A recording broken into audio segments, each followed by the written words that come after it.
Melati kuntum tumbuh melata, sayang merbah di pohon cemara. Assalamualaikum mulanya kata, saya sembah pembuka bicara.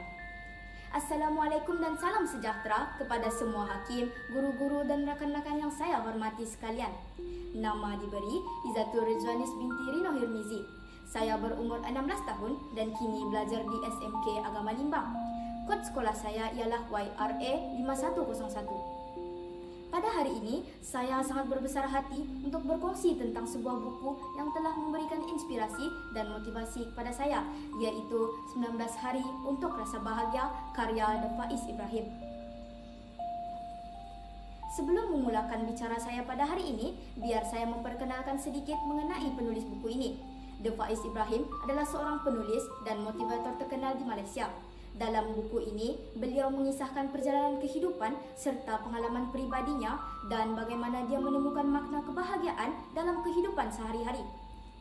Buku 19 Hari untuk Rasa Bahagia mempunyai 260 halaman dan mengandungi 19 bab serta 100 catatan pribadinya, di mana setiap bab dan catatan itu ditulis dengan penuh keikhlasan dan kejelasan.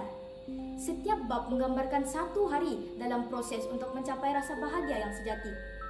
Penulis menekankan bahawa kebahagiaan bukanlah satu destinasi yang dicapai, tetapi satu perjalanan yang harus dilalui. Salah satu tema utama dalam buku ini adalah pentingnya rasa syukur. Dalam bab pertama, penulis mengajak kita untuk menghargai apa yang kita miliki. Terdapat satu petikan yang sangat menarik, iaitu kebahagiaan bermula dengan menghargai detik-detik kecil dalam kehidupan. Kawan-kawan, dalam dunia yang seringkali kita terdedah dengan tekanan dan cabaran, mengamalkan rasa syukur mampu mengubah cara kita melihat kehidupan. Setiap hari, penulis mengajak pembaca untuk merenung dan mencipta tindakan kecil yang dapat membawa kebahagiaan. Misalnya, pada hari kedua, beliau mencadangkan agar kita memberi tumpuan kepada hubungan dengan orang sekeliling.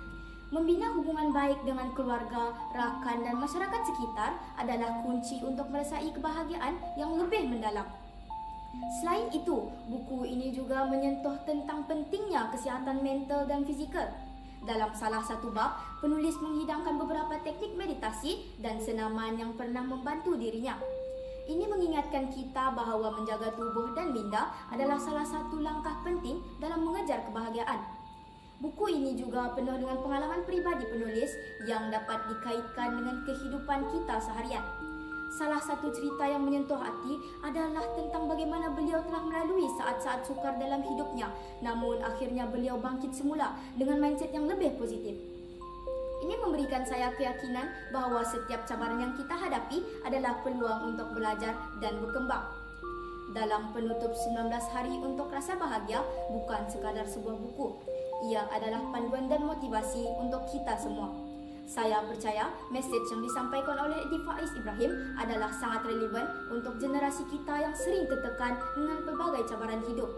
Dengan membaca buku ini, bukan sahaja kita dapat menemukan kebahagiaan yang hilang, tetapi juga dapat menginspirasi orang lain di sekeliling kita untuk melakukan perkara yang sama. Sebagaimana The Faiz Ibrahim mengingatkan kita bahawa kebahagiaan adalah sebuah pilihan dan pilihan itu terletak di tangan kita. Kawan-kawan, sampai di sini sahaja bicara buku saya untuk kali ini. Terima kasih kerana memberikan ruang kepada saya untuk berkongsi tentang buku ini. Saya berharap selepas mendengar bicara saya itu tadi, anda semua akan terdorong untuk membaca 19 Hari untuk Rasa Bahagia dan menjadikan panduan dalam kehidupan. Sekian, terima kasih.